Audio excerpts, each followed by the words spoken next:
Hello guys, അപ്പം ഞാനില്ലേ പീടിയേക്ക് ഇങ്ങനെ പോയപ്പോണ്ടേ കോളിഫ്ലവറുടെ മുന്നിൽ നോക്കി ഇങ്ങനെ ചിരിക്കണ്. അപ്പോൾ ഏതായാലും കോളിഫ്ലവർ വാങ്ങി പൊരിക്കാൻ വിചാരിച്ചിട്ടോ. അങ്ങനെ മേലത്തെ അതിൻ്റെ പച്ച ഇലൊക്കെ ഇങ്ങനെ ആദ്യം ഞാൻ ചെത്തി കളഞ്ഞിട്ടോ. അതന്നെ ഉണ്ട് 1.5 കിലോന്. പിന്നെ ഈ കോളിഫ്ലവറിൻ്റെ പൂവ് കാണാൻ നല്ല രസമില്ലേ, അങ്ങനെ ഓരോന്നിനും അങ്ങനെ അടർത്തി മാറ്റിയിട്ടോ.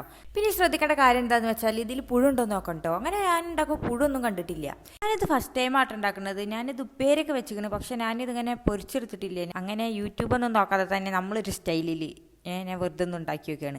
ഞാൻ എന്ത് സംഭവം ഉണ്ടാക്കണമെങ്കിൽ ആദ്യം ഒന്ന് യൂട്യൂബിൽ നോക്കിയിട്ട് അതുപോലെ അച്ചടിച്ച പോലെ ഞാൻ ഉണ്ടാക്കില്ല. അപ്പോൾ ഞാൻ എന്ത് വെറൈറ്റി എൻ്റെ ഒരു സ്റ്റൈലിൽ നോക്കാതെ ഉണ്ടാക്കാൻ വിചാരിച്ചു. അങ്ങനെ ആദ്യം ഞാൻ കുറച്ച് കല്ലുപ്പും മഞ്ഞപ്പൊടി ഇട്ടിട്ട് ഒന്ന് വേവിച്ചെടുത്തിട്ടിട്ടാ. എന്നിട്ട് പിന്നെ അത് അവിടെ ഊറ്റി വെച്ചു. പിന്നെ ഒരു പാത്രം എടുത്തിട്ട് അതിൽ ഇഞ്ചി, വെളുത്തുള്ളി, മഞ്ഞപ്പൊടി, മുളക് പൊടി, മല്ലിപ്പൊടി, ഗരം മസാല, ചിക്കൻ മസാല, കോൺഫ്ലവർ, അരിപ്പൊടി എന്ന് വേണ്ട എല്ലാ പൊടിയും നമ്മളെ കയ്യിലുള്ള എല്ലാ പൊടികളും ഇട്ട് കൊടുത്തിട്ടുണ്ട് കേട്ടോ. ഒരു മുരുമുനയാക്ക് കുറച്ച് ക്രിസ്പി ആവാൻ കുറച്ച് അരിപ്പൊടി ഇട്ട് കൊടുക്കുക. പിന്നെ കുറച്ച് വെള്ളം പറഞ്ഞിട്ട് നമ്മൾ ലൂസായതുകൊണ്ട് കുഴച്ചെടുക്കുന്നുണ്ട് കേട്ടോ. എന്നിട്ട് നമ്മൾ ആ കോൺഫ്ലവർ ആയി കണ്ട് ഇട്ട് കൊടുത്തിട്ട് നല്ലോണം മിക്സ് ആക്കട്ടോ. എന്നിട്ട് അതൊരു 1 മണിക്കൂർ പിന്നെ റെസ്റ്റ് ചെയ്യാൻ വെക്കുക. അപ്പോൾ നമ്മൾ ഐസ് ഇവിടെ നീച്ച് കിട്ടാ ഐസ് ചിരിച്ച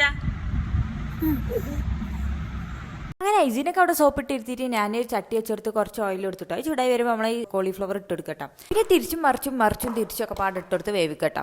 പിന്നെ അത് വെന്ത് വരുമ്പോൾ നമുക്കൊരു പ്ലേറ്റിലേക്ക് മാറ്റാം. അങ്ങനെ പ്ലേറ്റിലേക്ക് മാറ്റിയ കോളിഫ്ലവർ ഞാൻ തിന്ന് നോക്കി. അപ്പോൾ എന്തോ ഇവിടെയോ ഒരു തകരാറ് പോലെ, എന്തോ ഒരു സ്പെല്ലിംഗ് മിസ്റ്റേക്ക്. അപ്പോൾ നോക്കുമ്പോൾ ഒരു ഐഡിയ ഞാൻ കുറച്ച് സുർക്ക് ഒഴിച്ച് കൊടുക്കാം. അപ്പോൾ കുറച്ച് സുർക്ക് ഒഴിച്ച് കൊടുക്കിയപ്പോൾ പിന്നെ ഉണ്ടാക്കിയപ്പോൾ നല്ല ടേസ്റ്റ് കിട്ടും. അപ്പോൾ നല്ല ടേസ്റ്റ് ഉണ്ട്. അപ്പോൾ എല്ലാവരും ഇതൊന്ന് ട്രൈ ചെയ്ത് നോക്കുക. അപ്പോൾ ഇന്നത്തെ വീഡിയോ ഇത്രേ ഉള്ളൂ. അടുത്ത വീഡിയോയുമായി വീണ്ടും വരാൻ. അതുവരേക്കും എല്ലാവർക്കും tata bye bye, see U.